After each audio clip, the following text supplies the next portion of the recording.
পৃথিবীতে যারা সফল হয়, সফল হওয়ার তো অনেক মূল মন্ত্র থাকে, সফল হওয়ার অনেক ওয়ে থাকতে পারে। তো সফলতার একটা বড় উপায় হচ্ছে যারা আশেপাশের বিভিন্ন ঘটনার দায়কে নিজের কাঁধে নিতে পারে, তাদের সফল হওয়ার চান্সেস অনেক বেশি। এখন প্রশ্ন আসতে পারে, ভাইয়া আশেপাশের দায়কে নিজের কাঁধে নেওয়া মানে আসলে কি? আশেপাশের দায়কে নিজের কাঁধে নেওয়া মানে ফর্সে তোমার বাসায় এখন ইলেকট্রিসিটি নেই, ফর্স ধরো যে নাই, তুমি বলতে পারো যে ভাই আমার বাসায় কারেন্ট নেই, আমি আজকে পড়বো না, আমার এখন ভালো লাগছে না, আমি পড়বো না। তাহলে তুমি কিন্তু দায়টা নিজের উপরে নিলা না। তোমার বাসায় কারেন্ট নেই, সেইটাকে তুমি মেনে নিয়ে যদি নিজে এখন পড়াশোনা শুরু করো, তো কারেন্ট নাই এইটা একটা এক্সকিউজ, ঠিক আছে, কিন্তু আমি সেটাকে নিজের কাঁধে নিলাম। ওকে, কারেন্ট নাই, আমাকে একটু অন্ধকারেই করতে হবে, অন্ধকারে ক্লাসটা করতে হবে, একটু মোমবাতি ধরে তুমি ক্লাস করো, বা তোমার বাসায় যদি অন্য কোনো চার্জার লাইট থাকে সেটা দিয়ে তুমি ক্লাস করতে পারো। তো এটা হচ্ছে একটা ফ্যাক্ট যে আশেপাশের দায়কে নিজের উপরে নেওয়া। অথবা ধরো তোমার পাশে তোমার একটা বন্ধু আছে যার ফ্যামিলি থেকে তাকে প্রচুর সাপোর্ট দেয়, তাদের ফ্যামিলি ধরো অনেক সলভেন্ট, তার জন্য অনেক ভালো টিচার রাখতে পারে, তার জন্য অনেক বাসায় টিচার রাখছে, এরকম কিন্তু হতে পারে। কিন্তু তোমার ফ্যামিলিতে ধরো সেই সামর্থ্য নাই, সবার ফ্যামিলিতে থাকে না। তো তুমি করতেই পারো যে আমার আব্বু আম্মা আমাকে অনেক ভালো টিচার দিচ্ছে না, আমি অনেক ভালো খাবার দাবার খেতে পারছি না, আমি ভালো স্কুলে পড়তে পারছি না, তার মানে আমার পড়াশোনা খারাপ হবে। কিন্তু তুমি যদি সেইটাকে দায়টাকে নিজের উপরে নাও যে হ্যাঁ, আমার আম্মু আমার আব্বু যেহেতু আমাকে ভালো টিচার দিতে পারছে না, সেইটাকে আমি নিজের উপরে নিয়ে আমি একটু বেশি পড়াশোনা করবো, ও যদি 3 ঘন্টা পরে আমি 5 ঘন্টা পড়বো। অথবা ধরো যে তোমার আব্বু আম্মু তোমার জন্য অনেক দামি জামা কাপড় দিতে পারছে না, অনেক ভালো খাবার দিতে পারছে না, এরকম হতে পারে। তুমি যদি সেটাকে নিজের কাঁধে নিয়ে তুমি যদি ওইটা মিটিগেট করার জন্য বা ওই জিনিসটাকে তুমি নর্মাল করার জন্য বা ওইটাকে মেটানোর জন্য তুমি যদি আরেকটু ভালো পড়াশোনা করো, দেখবে এই জিনিসটা কিন্তু মেনে নিবে। অথবা ধরো তোমরা যারা অনেকে ঢাকায় থাকো, তো অনেক সময় দেখা যায় আমরা কোথাও দেরি হয়ে গেলে আমরা বলি যে হচ্ছে জ্যামে পড়ে গেছিলাম, জ্যামে আটকে গেছিলাম।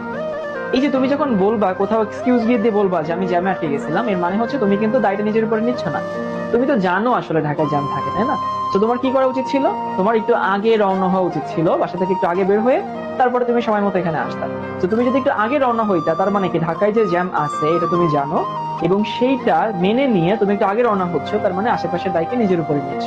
তো এটা একটু মনে রাখবা যে লাইফে যারা শাইন করে, এখানে ম্যাক্সিমাম মানুষ এবং বিভিন্ন প্রতিবন্ধকতা আমাদের থাকে, বিভিন্ন লিমিটেশন থাকে, এইগুলো কিন্তু আমরা আমাদের হাতে থাকে না আর কি। So আমরা পরিশ্রম দিয়ে ওইটাকে আসলে মিটিগেট করতে পারি।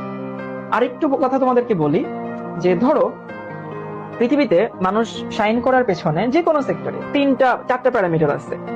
এই 4টা প্যারামিটারের মাধ্যমে মানুষ লাইফে সফল হয় যে কোনো সেক্টরে। একটা হচ্ছে তার মেধা, কিছু মানুষ বাইবর্ন অনেক মেধাবী থাকে। তার পরিশ্রম, পরিশ্রম দিয়ে মানুষ লাইফে শাইন করতে পারে। এরপরে হচ্ছে তার সারাউন্ডিংস বা পরিবেশ, সে কেমন পরিবেশে বড় উঠছে, আশেপাশের মানুষগুলো কেমন, এবং তার ভাগ্য বা সৃষ্টিকর্তার তার উপরে যে রহমত সেটা। এই 4টা জিনিস একটা মানুষ আসলে লাইফে সফল হওয়ার জন্য দরকার।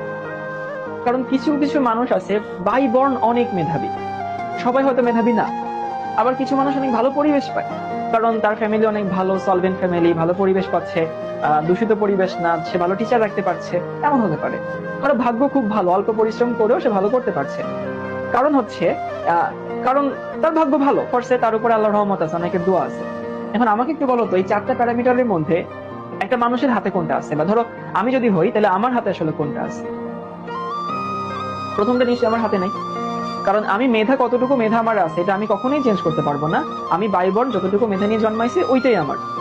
আমি পরিবেশটা চেঞ্জ করতে পারবো না, কারণ আমার আশেপাশে পরিবেশ আমার ফ্যামিলি দিবে, আমার সমাজ দেবে, এখন সেটাও তো আমি চেঞ্জ করতে পারবো না, আমার ভাগ্যটাকেও আমি চেঞ্জ করতে পারবো না।